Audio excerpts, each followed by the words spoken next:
Dëshmitari Christopher Hill, gjatë dëshmisë së tij në Hag, pohoi se hera e parë që e kishte takuar Jakub Krasniqin ishte në Dragobil, e që takimi ishte organizuar nga përfaqësuesit e KDO-mit. Ndërsa për lirimin e disa ushtarëve jugosllav, dëshmitari tha se nuk e dinte se kush e bëri për shkak se ishte problematik të dihej se kush ishte përgjegjës në UÇK, raporton Betimi për Drejtësi. Kjo ka qenë një problematikë e vazhdueshme në UÇK sepse ne nuk e dinim se kush ishte përgjegjësi atje, tha Hill.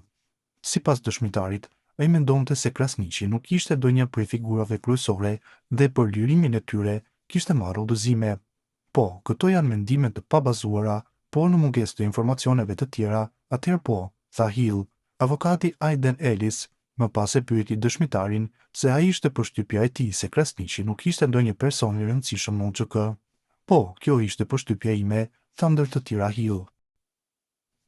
Ministri i Financave dhe antari i lëvizjes vetëvendosje Kuran Morati ka reaguar ashpër ndaj deklaratave të Partisë Demokratike të Kosovës lidhur me procesin zgjedhor në Mitrovic dhe akuzat për manipulim të votave. Në reagimin e tij, Murati thekson se Kosova tashmë njihet për zgjedhje të lira dhe të ndershme, një merit kjo që sipas tij takon lëvizjes vetëvendosje.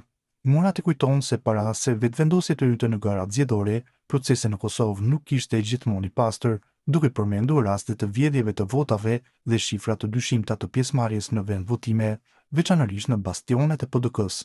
Ai cilëson akuzën e sotme të PDK-s për manipulim zgjedhor si një rrëfim për mëkatin e tyre, duke e krahasuar me rrëfimin e një mëkatari për veprimet e tij.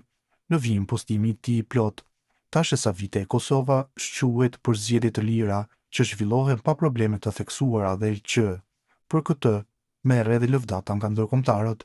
Një merit e madhe për këtë i shkon pikërisht lëvizjes vetëvendosje, me komisionerët dhe vëzhguesit e saj të cilët ndër vite kanë mbrojtur votat dhe integritetin e zgjedhjeve qoftë edhe me trupat e tyre. Këtë merit, tashmë na e kanë pranuar publikisht edhe kundërshtarët tanë politik. Para se vetëvendosjet të futej në garën zgjedhore, zgjedhjet në Kosovë karakterizoheshin një rrallë me vjedhje industriale të votave me vendvotime, ku dalja ishte sa 120% e numrit të mundshëm të votuesve. Kjo ndodhte kryesisht në zona që njihen si bastionet të PDK-s. Prandaj, kur pikërisht PDK-ja tash vërtet kapeni hajdutin, kjo akuzë në fakt është rrëfim për mëkatin e tyre, njësoj sikurse mëkatarët që rrëfehen për mëkatet që kanë bërë. Partia që do të hyjë në histori se i nxorri simpatizantët e saj në shesh për të festuar humbjen, jo një herë por dy herë brenda një muaji, tash po kërkon shfaqësim për dështim turp.